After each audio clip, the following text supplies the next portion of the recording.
समाजशास्त्र के द्वितीय वर्ष के विद्यार्थियों के द्वितीय प्रश्न पत्र के अंतर्गत कल हमने विवाह से संबंधित समस्याओं के बारे में जानकारी के अंतर्गत बाल विवाह के बारे में चर्चा की थी। इसी प्रकार वैवाहिक समस्याओं के रूप में विवाह विच्छेद और दहेज प्रथा भी एक भारतीय समाज की प्रमुख समस्या है। आज हम दहेज प्रथा के बारे में चर्चा करेंगे। दहेज प्रथा आज तक गंभीर समस्या बनी हुई है, चाहे वह अशिक्षित समाज हो या शिक्षित समाज। दिनों दिन फैशन एवं दिखावे के आधार पर दहेज प्रथा बढ़ती ही जा रही है। इस कारण माता पिता के लिए लड़कियों का विवाह एक अभिशाप भी बन गया है। हालांकि एक तबका आज वर्तमान समय में ऐसी सोच रखता है जो दहेज का विरोध करता है, पर फिर भी कन्या पक्ष वाले उन्हें किसी न किसी रूप में दहेज देने को मजबूर हो ही जाते हैं। दहेज उस धन या संपत्ति को कहते हैं जो विवाह के समय कन्या पक्ष द्वारा वर पक्ष को दिया जाता है। फेयरचाइल्ड के अनुसार दहेज वह धन या संपत्ति जो विवाह के अवसर पर लड़की के माता पिता अन्य निकट संबंधियों द्वारा दी जाती है। साधारणतः दहेज वह संपत्ति जो एक पुरुष विवाह के समय अपनी पत्नी या उसके परिवार से प्राप्त करता है।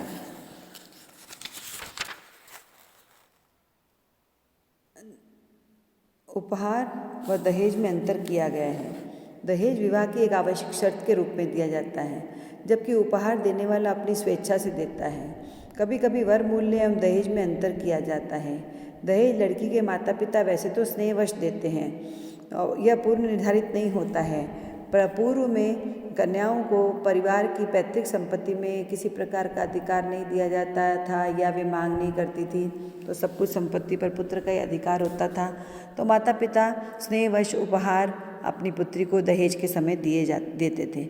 लेकिन धीरे धीरे वह दहेज प्रथा, उपहार प्रथा लालच बन गई और समाज में कई जगह पर इस पर शिक्षित समाज द्वारा भी ऐसी मांग की जाने लगी।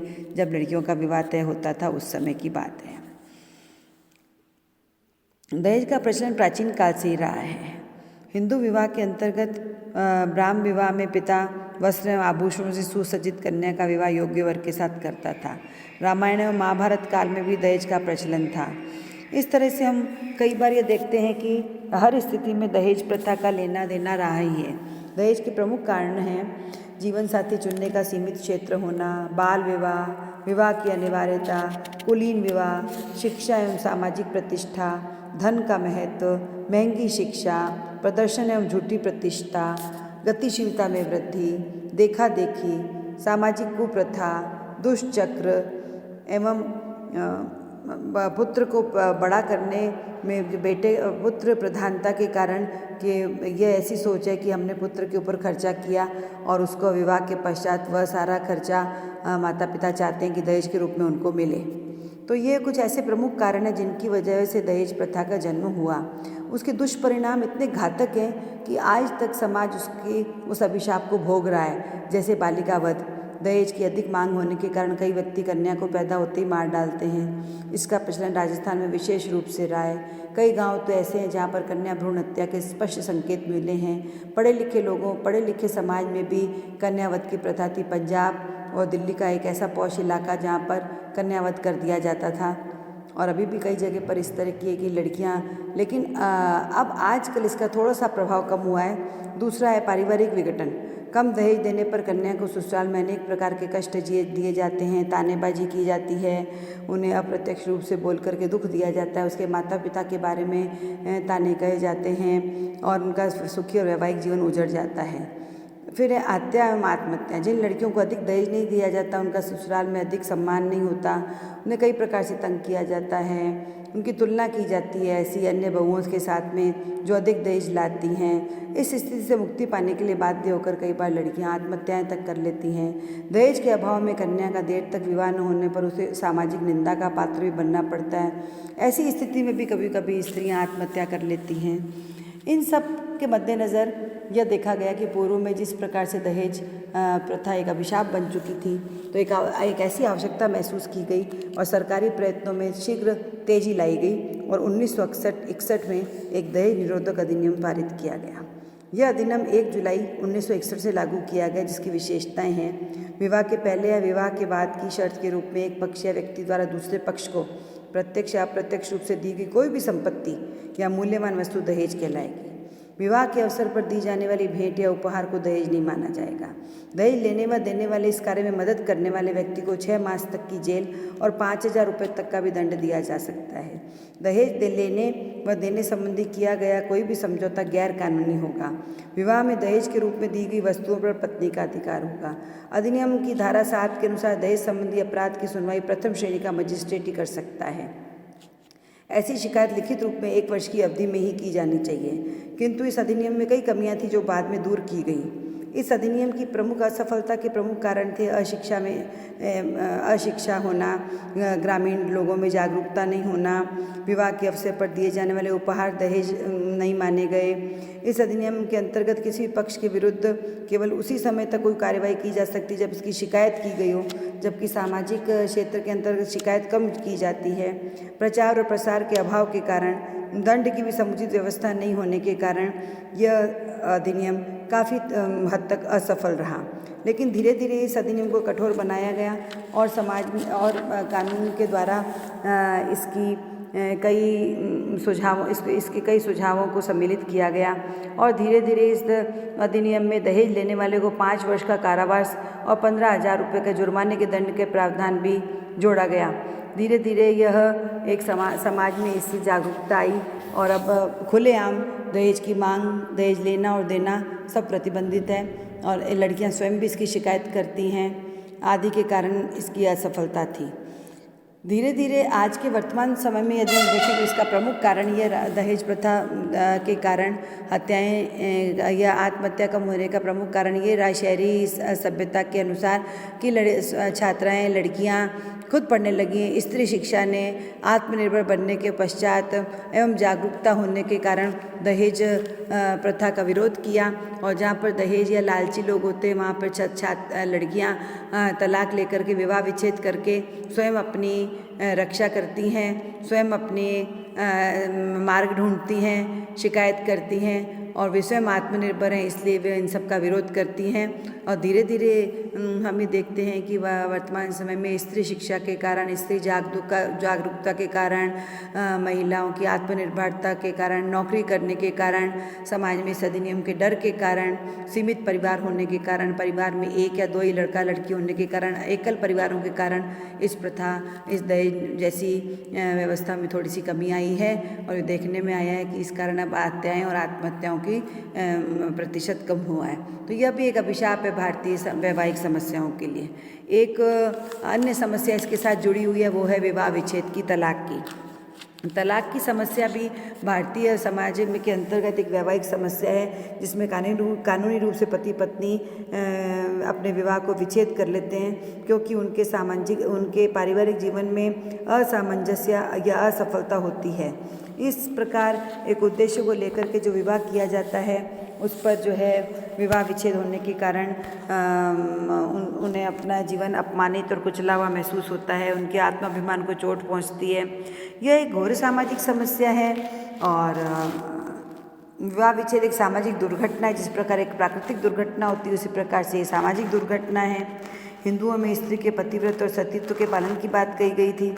तो स्त्रियाँ कई बार विवाह विच्छेद पहले प्रारंभ में नहीं करती थी, अपनी सामाजिक उसको एक टैबू माना जाता था, सोशल टैबू था, एक इमेज होती थी समाज में इसलिए। तो विवाह विच्छेद हिंदुओं में विवाह विच्छेद के लिए भी 1955 में एक हिंदू विवाह अधिनियम पारित किया गया जिसके अंतर्गत कुछ ऐसी शर्तें रखी गई कि जिनके आधार पर ही विवाह संबंधों की समाप्ति होगी और उनका न्यायिक पृथक्करण होगा। इस बारे में हम अगले टॉपिक में चर्चा करेंगे कि तलाक के कारण क्या समस्याएं पैदा होती हैं और किस प्रकार से स्त्री और पुरुष का जीवन अभिशाप बन जाता है। लेकिन वर्तमान समय में हम ये कहेंगे कि विवाह विच्छेद एक सामान्य घटना हो गई है और समाज में तेज़ी से बढ़ते जा रहे हैं क्योंकि महिलाएं भी शिक्षित हो चुकी हैं, वे अपने आत्मनिर्भर हैं, नौकरी करती हैं, संयुक्त परिवार का विघटन हो चुका है, फैशन और दिखावा और शिक्षा का क्षेत्र बढ़ता चला जा रहा है, उनकी सोचों में परिवर्तन हो रहा है। इसलिए तलाक को वे बहुत उनके कहने का तात्पर्य 2 पक्षों का कहना है कि जब हम एक छत के नीचे प्रेमपूर्ण सौहार्दपूर्ण वातावरण में नहीं रह सकते हैं तो हमें अलग हो जाना चाहिए। तलाक की स्वीकृति नहीं देने के रूप में भी कुछ ऐसे पक्ष ऐसे कुछ तर्क मौजूद हैं भारतीय समाज में, जैसे धर्म विरोधी कि धार्मिक संस्कार का उल्लंघन माना जाएगा, दूसरा पारिवारिक विघटन की संभावना, तीसरा स्त्रियों के भरण पोषण की समस्या, बच्चों की समस्या, तलाक की प्रवृत्ति को प्रोत्साहन, तलाक के दुष्प्रभाव आदि के कारण तलाक को जहाँ तक होता है उसको रोका जाता है। लेकिन फिर भी विवाह विच्छेद के औचित्य के रूप में भी कई पक्ष इसके तर्क में दिए जाते हैं, पक्ष में तर्क दिए जाते हैं, जैसे समानता का अधिकार, दूसरा पारिवारिक संगठन को सुदृढ़ बनाने के लिए, स्त्रियों की दशा को सुधारने के लिए, वैवाहिक समस्याओं से मुक्ति पाने के लिए, सामाजिक जीवन को संतुलित बनाने के लिए, परंपरा व संस्कृति को संरक्षण देने के लिए विवाह विच्छेद की आवश्यकता महसूस की गई, क्योंकि गाली गलौज, तानेबाजी, मार कुटाई, आपस में विद्रोह, घर से भाग जाना, पलायन कर जाना, बच्चों पर इसका दुष्प्रभाव पड़ता है, इस कारण कानूनी स्वीकृति की गई। और वर्तमान समय में विवाह विच्छेद के प्रति कुछ दृष्टिकोण भी बदला है। जैसे वैदिक युग में स्त्री पुरुष दोनों को तलाक के अधिकार प्राप्त थे, मध्य युग में पुरुषों को तो यह अधिकार प्राप्त था, किंतु स्त्रियों को इससे वंचित कर दिया गया था। उनकी सामाजिक स्थिति दिन प्रतिदिन गिरती चली गई। इस प्रकार पति चाहे कितना भी दुष्ट स्वभाव का हो, दुराचारी हो, व्यभिचारी हो, रोगी हो, अपंग हो और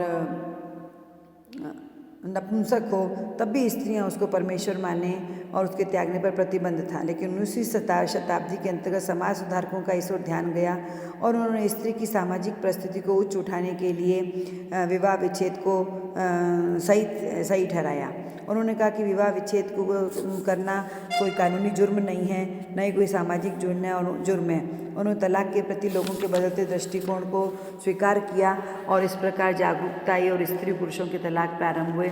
लेकिन विवाह विच्छेद जहाँ आवश्यक हो वहाँ तो यह सही है, इसका तर्क समझ में आता है। लेकिन जहाँ पर केवल मजाक के तौर पर या केवल छोटी छोटी बातों को तलाक विवाह विच्छेद कर दिया जाता है, तो इससे पारिवारिक विघटन होता है, समाज में कई प्रकार की समस्याएं पैदा हो जाती हैं और कई प्रकार की आवश्यकताएं पूरी नहीं हो पाती हैं। इस प्रकार एक वर्ग ऐसा तैयार हो जाता है जिसे कई प्रकार अकेले सिंगल रह कर के कई ऐसी सामाजिक समस्याओं को सामना करना पड़ता है। उन्हें डिप्रेशन, चिंता और नई जो रोग आ रहे हैं उनसे उनका असर उन पर हो जाता है और डिप्रेशन के कारण, मानसिक चिंता के कारण, घर के टूटने को लेकर के, परिवार के विघटन को लेकर के, बच्चों के पालन पोषण को लेकर के कुछ समस्याएं पैदा हो जाती हैं। लेकिन वर्तमान समय में विवाह विच्छेद को कानूनी प्रक्रिया के तहत काफ़ी सरल बना दिया गया है और कई बार आजकल तो स्त्री पुरुष म्यूचुअल आपस में अंडरस्टैंडिंग के आधार पर विवाह विच्छेद कर लेते हैं। पढ़ा लिखा तबका इसको बहुत कोई अपराध नहीं मानता है, क्योंकि वे ये चाहते हैं कि मानव जीवन एक बार मिला है, इसलिए इसे अच्छी तरह से व्यतीत किया जाए। इस प्रकार भरण पोषण की कोई समस्या बच्चों की भी नहीं होती, क्योंकि वे माताएं खुद आत्मनिर्भर हैं और वे नौकरी के द्वारा उनका पालन पोषण कर लेती हैं। दूसरी ओर हम पुनर्विवाह भी समाज में देखते हैं कि तलाक के बाद जहाँ पहले पूर्व में पुनर्विवाह होना कठिन था, माता पिता परिवार वाले डरते थे, तो आजकल स्त्रियाँ स्वयं भी अपने प्रेम विवाह के द्वारा, अपने स्वयं के द्वारा वर का चयन करके इस प्रकार की समस्याओं को हल करती हैं। तो वर्तमान समय में यह कोई समस्या नहीं है, लेकिन फिर भी भारतीय सामाजिक समाज के क्षेत्र में वैवाहिक समस्याओं के कारण समाज की प्रगति अवरुद्ध हो जाती है।